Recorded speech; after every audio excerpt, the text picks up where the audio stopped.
बोलिए श्री वृंदावन बिहारी लाल की जय। नमो नारायण दोस्तों, जय माता की।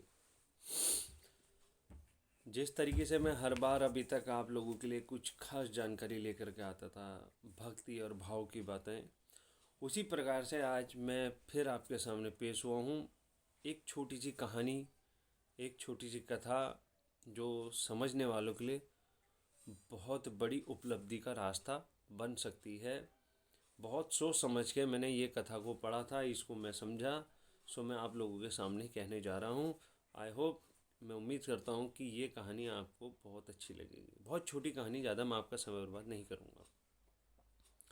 एक समय की बात थी, एक व्यक्ति जो कई वर्षों से परेशान था, दुखी था, कष्ट में था। तो उसके एक दोस्त ने उससे कहा कि यदि अगर तू श्री कृष्ण की पूजा करना शुरू कर दे तो तेरे सारे कष्ट, तेरी सारी परेशानियां दूर हो जाएंगी। अगले ही दिन वो भगवान श्री कृष्ण की एक मूर्ति अपने घर में लेकर के आ गया और पूजा पाठ करना शुरू कर दी।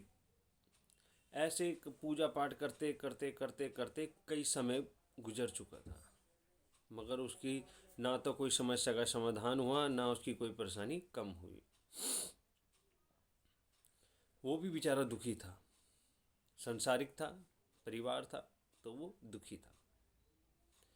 फिर समय गुजरा, काफ़ी समय गुजरने के बाद उसका कोई दूसरा मित्र मिला।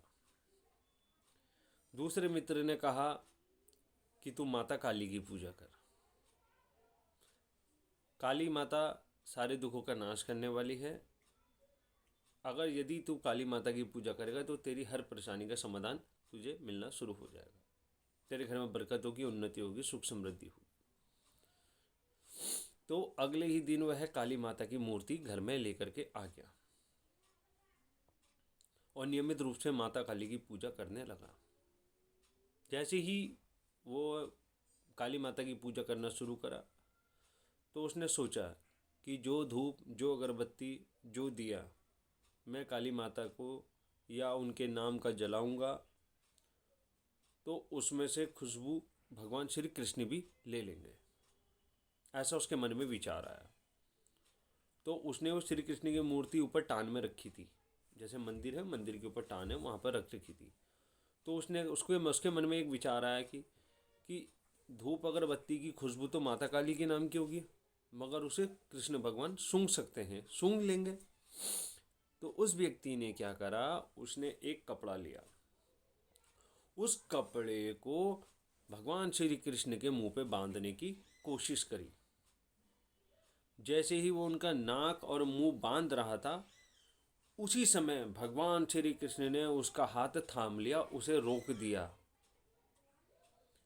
और ये बोला कि तू ये क्या करने जा रहा है। तब वो व्यक्ति एकदम से गुस्से में, क्रोध में अपने भगवान से बोला कि इतने साल तक मैंने तेरी तपस्या करी, तेरी पूजा पाठ करी, तेरी भक्ति करी, तू तब तो प्रकट नहीं हुआ, अब क्यों मेरे लिए तू प्रकट हो गया। तब भगवान श्री कृष्ण उसको समझा के कहते हैं कि तू अभी तक मुझे केवल मूर्ति में पूज रहा था। समझने की कोशिश करना कि तूने मेरी अभी तक जो भी पूजा करी है, तूने मुझे मूर्ति समझ के पूजा करी है। वो तेरे में भाव थे ही नहीं कि मैं साक्षात तेरे सामने प्रकट हूं या तुझे दर्शन दूं। तुझे आज एहसास हो रहा है कि मैं तेरे धूप अगरबत्ती की खुशबू सूंघ सकता हूं, ये भाव तेरे अंदर थे, इसलिए तू मेरे मुंह पे पट्टी बांध रहा था, कपड़ा बांध रहा था, ताकि मैं तेरी धूप अगरबत्ती की खुशबू ना ले सकूं। तो भगवान भी भाव के भूखे होते हैं, तुम्हारी श्रद्धा के भूखे होते हैं, तुम्हारी भक्ति के भूखे होते हैं। तुम किसी की भी पूजा करो, कृष्ण की करो, राम की करो, हनुमान की करो, काली की करो, शिव की करो, आपकी श्रद्धा जिसमें आप उसकी पूजा करो। वह भगवान को ये नहीं है कि आपने भगवान को स्थान कहाँ दिया है, मंदिर में दिया है, सड़क पे दिया है, पीपल के पेड़ के नीचे दिया है, बरगद के नीचे दिया है, दो ईंटों के ऊपर रखा है या ज़मीन पर रखा है, भगवान को इससे कोई मतलब ही नहीं है। अगर भगवान हर कण कण में है तो भगवान की आप फोटो ज़मीन पर रख के पूजा करो, भगवान तब भी खुश है। आप बिल्डिंग बना करके भगवान को टॉप फ्लोर पर रखो, भगवान तब भी खुश है। भगवान को मतलब ही नहीं है इन चीज़ों से। भगवान को तो केवल आपके हृदय से मतलब है, उस हृदय में छुपे आपके भाव से मतलब है। अब वो व्यक्ति देखो कितना लाचार हुआ, उसने सोचा कि भगवान श्री कृष्ण उसकी सुनते नहीं है, इसलिए उन्होंने काली की पूजा कर दी। मगर उसके अंदर एक भाव ये भी प्रकट हो गए भक्ति करते करते कि जो धूप जो अगरबत्ती मैं माता काली के नाम की जलाऊंगा, उसकी खुशबू भगवान कृष्ण भी सूंघ लेंगे, इसलिए वो उनके मुंह पे कपड़ा बांधना था। यही भाव, यही श्रद्धा, यही भक्ति अगर वो कृष्ण की पूजा करते करते करता ना, कि भगवान मुझे देख रहे हैं, भगवान मेरी बातें सुन रहे हैं, मुझे महसूस करते हैं, मैं उनको उनको महसूस करता हूँ, तो उसको कोई दुख होता ही नहीं। उसके सारे दुख, सारी परेशानियाँ, सारे कष्ट दूर अपने आप होना शुरू हो जाते हैं।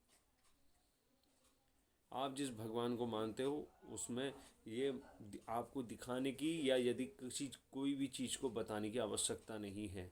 आप जैसे हो ठीक हो, बेस्ट हो, जो आप करते रहे हो उसको करते रहिए बस। अगर आप यदि किसी भगवान को, किसी देवी या किसी देवता को मानते हैं तो मेरी बात मानिए। मैं एक बात आपको सिखाता हूँ, अपने आप को कभी भक्त मत कहना।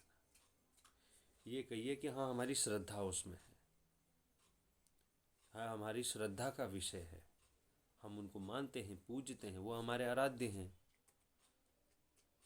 अगर आप अपने आप को भक्त कहते हो तो याद रखना, भक्त का नियम, उसका जीवन का परिश्रम अलग ही होता है। आपको उसी राह पे चलना पड़ता है जिस राह पे, जिस नियति का आपका देवी या आपका देवता होता है। बालाजी को मानने वाले लहसुन प्याज तक का परहेज करते हैं, मगर यहाँ तो गंगा ही उल्टी है। शिव के भगत जो हैं नेक कार्य तो करेंगे नहीं, बस सुल्फा गांजा ये, तो वो शंकर भगवान की नियति में नहीं है। कब भगवान शंकर ने भांग पी है? काली माता के भक्त हैं, जब भी जिस पे भी सवारी आती है काली माँ की, बस चढ़े आती है, किसी के ऊपर भी नाश सर्वनाश है निकले। तो तुम इस रूप में माता को मानते ही क्यों, भगवान को मानते ही क्यों हो? अरे माँ काली माता कोई संहार करने के लिए थोड़ी है यार, वो तो दुष्टों का कर दिया सो कर दिया। अब वही क्या रिवाज क्या चलता रहेगा क्या सदियों में, कि माता काली ने रखती बीज को भस्म करा तो लो? ऐसा कुछ नहीं है यार, कहाँ चक्कर में पड़ते हो? वो उनके नियम धर्म है, तुम्हारे नहीं है। तुम्हारा काम केवल भक्ति करने का, उसमें श्रद्धा रखने का है, तो आप वही करिए ना। क्यों फालतू में इधर उधर जाते हो, क्यों भटक रहे हो? जिस भगवान को आप मानते हो, पहली बात तो आप भक्त मत कहिए अपने आप को। भक्त बनोगे तो संकट में आ जाओगे। तो याद रखना, भक्त बहुत बड़ी चीज़ होती है। भक्त के लिए तो हर चीज़, हर नियम पालन करना पड़ता है, मगर आप लोग उसमें के हो नहीं। आप लोग क्या, हम नहीं हैं उसमें के, इसलिए मैं अपने आप को कभी भक्त नहीं कहता। बस छोटी सी कहानी थी बस। बाकी जो है कल मैं, फास्ट ठीक रहेगा तो मैं कल बनाने की कोशिश करूँगा। उम्मीद करता हूँ कि आप इस वीडियो को ज़्यादा से ज़्यादा लाइक करना, शेयर तो आप करोगे नहीं, और कमेंट करना कि अच्छा लगता है, क्या बुरा लगा है आपको मेरी वीडियो में। अगर आपके यदि कोई सवाल, कोई क्वेश्चन हो तो आप कमेंट बॉक्स में कर सकते हैं। मैं जवाब आपको, आपकी हर बात का जवाब देने के लिए मैं बैठा हूँ। और बस अपने इष्ट देवता की पूजा करें, किसी और देवता की पूजा ना करें, तो ही आपका भला होगा। अब ये मत कहना कि मैं शंकर भगवान की पूजा करता हूँ, मैं अपने देवता के ना शंकर भगवान को ऐसे छोड़ दूँ, ऐसा कुछ नहीं है। आप अपने देवता की पूजा करें, बस अपने इष्ट देवता की, अपने कुल देवता की, अपनी कुल देवी की पूजा करें। वही है जो आपका भला कर सकते हैं, अन्यथा कोई देवी या कोई देवता आपका भला नहीं कर सकता, क्योंकि घर का देवता किसी बाहर वाले देवी या देवता को आने नहीं देता। ये चलता है, नियति में है ना, क्योंकि पहला अधिकार आपके घर के कुल देवता का है, किसी बाहर वाले देवता को वो आने कैसे दे सकता है? छोटी छोटी बातें हैं, छोटी छोटी श्रद्धा है। मैंने तो अपने जो भी पाया, मैंने अपने कुल देवता, अपने इष्ट देवता से पाया, मैंने किसी बाहर वाले देवता से नहीं पाया। पहले मेरे को मेरा इष्ट मिला, उसके बाद मुझे और दूसरे मिले हैं। तभी तो कहते हैं गुरु के लाल, एक सदे तो सब सदे। पहले एक को पूज लो, एक को पूज लेना अच्छे से, तो सब के सब आ जाते हैं आपके पास।